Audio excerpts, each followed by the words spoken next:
ವಿಶ್ವನಾಥನಿಗೆ ಜಲ ದಿಗ್ಬಂಧನವಾಗಿದೆ. ಯಲಹಂಕದ ಅಟ್ಟೂರು ವಿಶ್ವನಾಥ ದೇಗುಲ ಜಲ ದಿಗ್ಬಂಧನ. ಯಲಹಂಕ ಜನರಿಗೂ ಸಹ ಮಳೆಯ ಎಫೆಕ್ಟ್ ಈ ರೀತಿ ತಟ್ಟಿದೆ. ಕಾಶಿ ವಿಶ್ವನಾಥ ದೇವಸ್ಥಾನಕ್ಕೂ ಸಹ ನೀರು ನುಗ್ಗಿದೆ. ತುಂಬಿ ಹರಿತಾ ಇದೆ ದೇವಸ್ಥಾನದ ಕಲ್ಯಾಣ. ವಿಶ್ವನಾಥನ ಪೂಜೆಗೆ ಬಂದಂತಹ ಭಕ್ತರಿಗೆ ಭಾರಿ ನಿರಾಸೆಯಾಗಿದೆ. ದೇವಸ್ಥಾನ ಅರ್ಧದಷ್ಟು ಮುಳುಗಡೆಯಾಗಿದೆ. ದೃಶ್ಯಗಳಲ್ಲಿ ನೋಡ್ತಾ ಇದ್ದೀರಾ ಅಟ್ಟೂರು ವಿಶ್ವನಾಥನಿಗೆ ಯಾವ ರೀತಿ ಜಲ ದಿಗ್ಬಂಧನ ಆಗಿದೆ ಅಂತ. ಅರ್ಧದಷ್ಟು ದೇವಸ್ಥಾನ ಮುಳುಗಿದೆ. ಸಾಕಷ್ಟು ಭಕ್ತರು ಪೂಜೆಗೆ ಅಂತ ಬಂದಿದ್ರು, ಅವರಿಗೆ ನಿರಾಸೆ ಆಗಿದೆ. ಗೇಟ್ ಎಲ್ಲ ಕ್ಲೋಸ್ ಮಾಡಲಾಗಿದೆ. ದೇವಸ್ಥಾನದ ಕಲ್ಯಾಣಿ ಸಹ ತುಂಬಿ ಹರಿತಾ ಇದೆ. ದೃಶ್ಯಗಳಲ್ಲಿ ನೋಡ್ತಾ ಇದ್ದೀರಾ ಇದು ಯಲಹಂಕದ ಅಟ್ಟೂರು ವಿಶ್ವನಾಥ ದೇಗುಲದ ಪರಿಸ್ಥಿತಿ.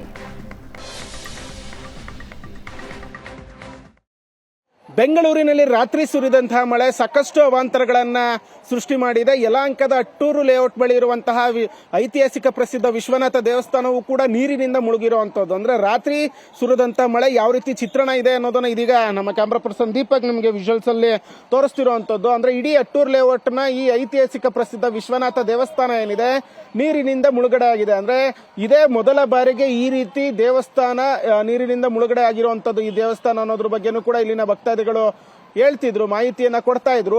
ಇಡೀ ದೇವಸ್ಥಾನದಲ್ಲಿ ಚೇರ್ಗಳಿರ್ಬೋದು ಎಲ್ಲವೂ ಕೂಡ ನೀರಿನಲ್ಲಿ ತೇಲ್ತಿರುವಂತಹ ಒಂದು ದೃಶ್ಯವು ಇಲ್ಲಿ ಸರ್ವೇ ಸಾಮಾನ್ಯವಾಗಿಬಿಟ್ಟಿದೆ. ಯಾಕಂದ್ರೆ ಅಲ್ಲಿ ಇರುವಂತಹ ಬಿಂದಿಗೆ ಇರ್ಬೋದು, ಚೇರ್ ಇರ್ಬೋದು, ಮತ್ತೆ ದೇವಸ್ಥಾನಕ್ಕೆ ಬಳಸುವಂತಹ ವಸ್ತುಗಳು ಎಲ್ಲವೂ ಕೂಡ ನೀರಿನಲ್ಲಿ ತೇಲ್ತಾ ಇತ್ತ. ಅಂದ್ರೆ ಈ ಹಿಂದೆ ಇಲ್ಲಿ ಏನು ನೀರು ಎಷ್ಟೇ ಮಳೆ ಬಂದ್ರೂ ಕೂಡ ಹೋಗೋದಕ್ಕೆ ಒಂದು ಜಾಗ ಇತ್ತು. ಆದ್ರೆ ಪಕ್ಕದಲ್ಲಿ ಒಂದು ಕಾಲುವೆಯನ್ನ ಮಾಡ್ತಿರೋದ್ರಿಂದ ನೀರು ಹೋಗೋದಕ್ಕೂ ಕೂಡ ಒಂದು ಜಾಗ ಇಲ್ಲ. ಅಂದ್ರೆ ಮಳೆ ನಿಂತು ಸುಮಾರು 3 ರಿಂದ 4 ಗಂಟೆ ಕಳೆದಿದೆ. ಈಗಿದ್ರು ಕೂಡ ಇಲ್ಲಿ ಕಂಪ್ಲೀಟ್ ಆಗಿ ಇನ್ನು ನೀರು ಕಡಿಮೆ ಆಗಿಲ್ಲ. ಇವತ್ತು ಒಂದು ವೇಳೆ ನೈಟ್ ಮತ್ತೆ ಮಳೆ ಬಂದ್ರೆ ಸಾಕಷ್ಟು ಅವಾಂತರ ಇಲ್ಲಿ ಸೃಷ್ಟಿಯಾಗೋದಂತೂ ಖಂಡಿತ. ಯಾಕಂದ್ರೆ ಮತ್ತಷ್ಟು ಒಂದು ದೇವಸ್ಥಾನ ಮುಳುಗಡೆ ಆಗತ್ತೆ. ಯಾಕಂದ್ರೆ ನೀರು ಹೋಗೋದಕ್ಕೆ ಸ್ವಲ್ಪವೂ ಕೂಡ ಜಾಗ ಇಲ್ಲ. ಇವತ್ತು ಒಂದು ವೇಳೆ ಮತ್ತೆ ಮಳೆ ಬಂದ್ರೆ 3 ರಿಂದ 4 ಗಂಟೆ ಆಗಿದೆ. ಮಳೆ ನಿಂತು ಬಿಡು ಕೊಟ್ಟಿದ್ರು ಕೂಡ ನೀರು ಖಾಲಿಯಾಗಿಲ್ಲ. ಒಂದು ವೇಳೆ ಮತ್ತೆ ಪುನಃ ಮಳೆ ಬಂದ್ರೆ ಸಾಕಷ್ಟು ಇನ್ನು ಇಡೀ ಒಂದು ದೇವಸ್ಥಾನ ಮುಳುಗಡೆಯಾಗುವಂತಹ ಎಲ್ಲ ಸಾಧ್ಯತೆಗಳು ಸಹ ಇರುವಂತದ್ದು.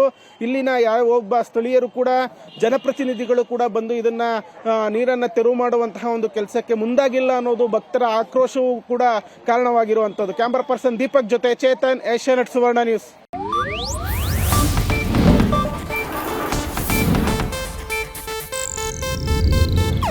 ಇದು ಏಷ್ಯಾನೆಟ್ ನ್ಯೂಸ್ ನೆಟ್ವರ್ಕ್ ಪ್ರಸ್ತುತಿ.